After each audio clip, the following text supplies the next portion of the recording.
야, 이건 사실 생각지도 못했습니다. 최근에 쉐보레 신차에 대한 기대치를 보이는 분들이 꽤 많더라고요. 아무래도 르노는 여러모로 시끄러운 상태이기도 하고 쉐보레는 최근에 소형 SUV 말고는 신차가 거의 없었기 때문에 이코녹스 풀체인지 모델과 신형 콜로라도를 기대하고 있는 분들이 꽤 많았습니다. 그런데 이거 좀 애매합니다. 이코녹스도 어쨌든 한국에서 잘 팔리려면 액티온부터 소렌토까지 아우르는 SUV 시장에서 가격 경쟁력이 있어야 할 거잖아요. 그런데 하필 미국 가격이 생각보다 비싸게 나왔고 이것 때문에 살짝 불안해하던 찰나에 신형 콜로라도의 국내 출시 가격이 공개됐습니다. 기존 모델보다 2천만 원이나 비싸졌다고 합니다. 와, 이거 이렇게 되면 이코녹스도 저렴한 가격을 기대하기 어려워질 것 같고 저희 영상 댓글에서도 이해할 수 없는 가격이다, 이 정도면 뒤통수 아니냐, 이런 반응이 나오고 있거든요. 그래서 오늘은 도대체 신형 콜로라도 가격이 왜 이렇게 오른 건지 사전 예약 첫날 기록이 공개됐는데 한국 GM에서는 굉장히 좋은 성적이라고 말하고 있어서 이건 또 왜 그런 건지, 그리고 르노크랑 콜로세의 가격 비교와 관련해서 몇 가지 정정할 게 있어서 이것까지 총정리해드리겠습니다.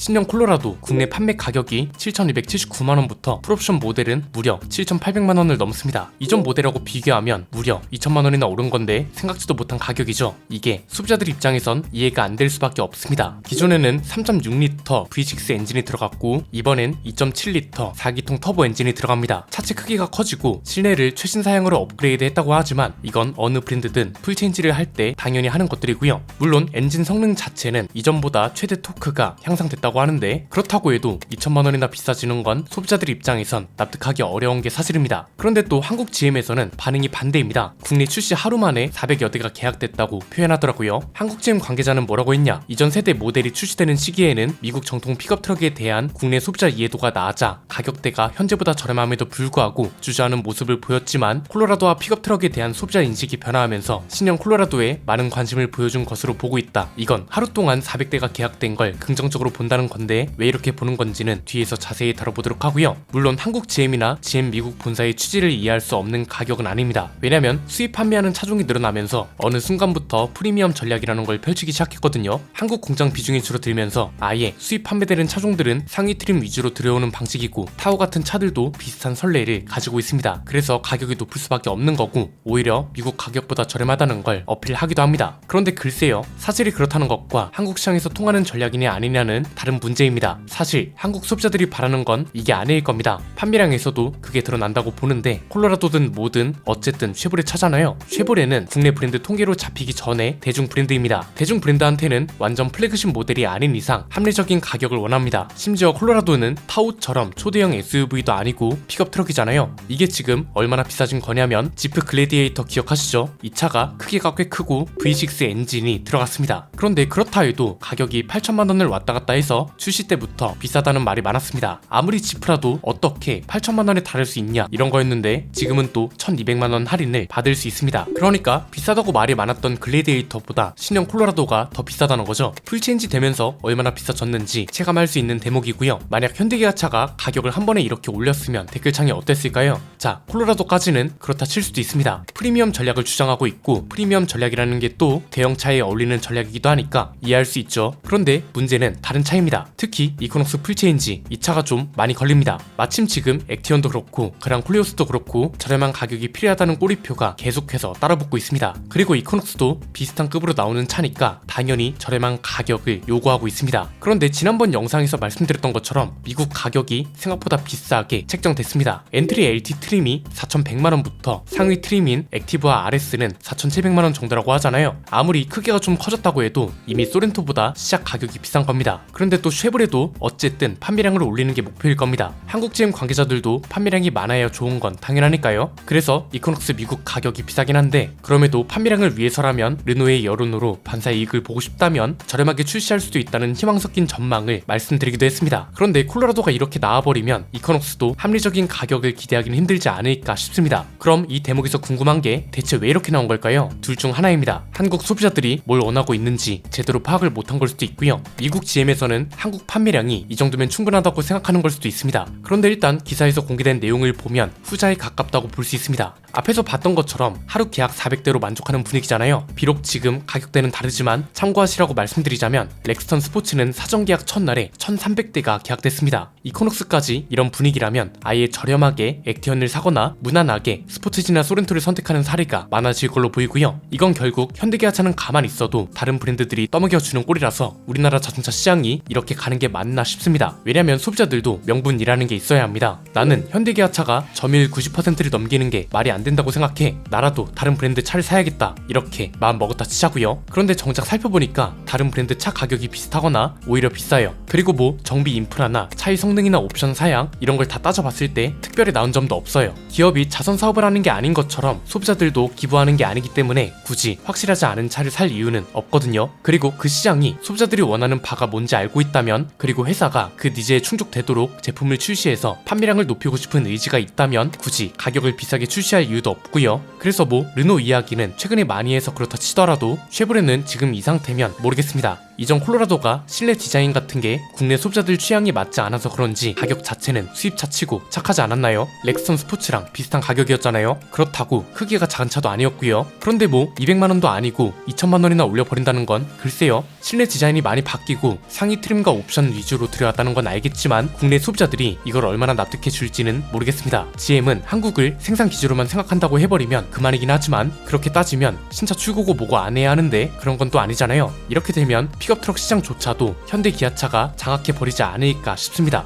기아 타스만 이거 비록 위장 필름이 씌워져 있긴 했지만 부산 모빌리티 쇼에서 봤을 때 굉장히 웅장했거든요. KGM은 또 F백 픽업 트럭이 나오려면 2년에서 3년은 기다려야 하고, 그동안 기아는 픽업 트럭 시장 점유율을 높여갈 거라서 콜로라도 가격과 초기 반응이 아쉬운 게 사실입니다. 그리고 지난번 영상 내용을 정정 보완하려 합니다. 그라운 콜레오스와 소렌토 가격 비교를 해드렸었는데 이거 다시 비교해달라는 의견이 있더라고요. 지난번 영상에서 뭐라고 했었냐면 그라운 콜레오스 옵션하고 비슷하게 맞췄을 때 소렌토가 더 저렴하게 나오기도 한다는 말을 했었습니다. 이건 이제 소렌토를 최하위 트림인 프레스티지의 스타일 패키지와 12.3인치 클러스터 패키지를 선택했을 경우입니다. 왜 이렇게 했던 거냐면 선호 옵션 위주로 기준을 잡다 보니 서라운드 뷰 모니터를 제외하고 소렌토도 최하위 트림부터 차량, 보행자, 자전거 탑승자, 교차로 대항차, 정면 대항차 인식 기능이 포함되어 있는 전방 충돌 방지 보조, 차로 이탈 방지 보조, 운전자 주의 경고, 전방 차량 출발 알림, 하이빔 보조, 차로 유지 보조, 정차 및 재출발 기능이 포함되어 있는 스마트 크루즈 컨트롤, 내비게이션 기반 스마트 크루즈 컨트롤, 고속도로 주행 보조 기능 같은 게 모두 기본 사양이라 이렇게 설정을 했던 겁니다. 그런데 또 그랑 콜레오스를 공평하게 맞추려면 소렌토는 최하위 트림부터 기본인 열선 시트가 그랑 콜레오스에는 중간 트림인 아이코닉부터 있어서 가격 비교가 이렇게 됐었는데요. 다시 살펴보니 다른 건 다 괜찮은데 그랑 콜레오스는 테크노 트림부터 회피 조향 보조와 후방 교차 충돌 방지 보조 기능이 있습니다. 소렌토는 이 기능까지 쓰려면 드라이브 와이즈를 추가해야 하고 360도 서라운드 뷰 모니터가 그랑 콜레오스는 테크노부터, 소렌토는 노블레스 트림부터 기본입니다. 즉 소렌토는 노블레스 트림에 드라이브 와이즈와 스타일 패키지를 추가해야 그랑 콜레오스 아이코닉 트림하고 옵션 수준이 맞다는 거고요. 이렇게 되면 그랑 콜레오스 아이코닉 트림의 가격은 4,152만원, 소렌토는 4,345만원이 돼서 소렌토가 193만원 정도 비싼 게 되는 겁니다. 물론 기준에 따라 소렌토는 옵션 선택 범위가 넓어서 더 저렴하게 살 수 있다는 게 강점이라고 하는 분들도 있습니다. 반대로 그랑 콜레오스는 기본 사양이 탄탄한 차라서 여기에 맞추는 게 맞다고 하는 분들도 있는데, 어쨌든 논평하는 입장에선 가장 논란이 덜 하도록 이야기할 필요도 있기 때문에 지난번 영상에서 비교한 내용은 오늘 바로 잡아드린 내용으로 정정하겠습니다. 앞으로는 가격과 옵션 비교는 특히 더 신경 써서 내용을 구성할 수 있도록 하겠습니다. 비슷한 옵션으로 다시 맞추면 소렌토가 193만원 비싸게 나오는데, 이 경우에는 그랑 콜레오스와 소렌토 중에 어떤 차를 사는 게 나을지 이에 대한 의견도 댓글로 남겨주시면 감사드리겠습니다. 오늘 내용은 여기까지입니다. 내용이 유익하셨다면 구독과 좋아요 알림 설정 부탁드립니다. 지금까지 저는 안피디였습니다. 감사합니다.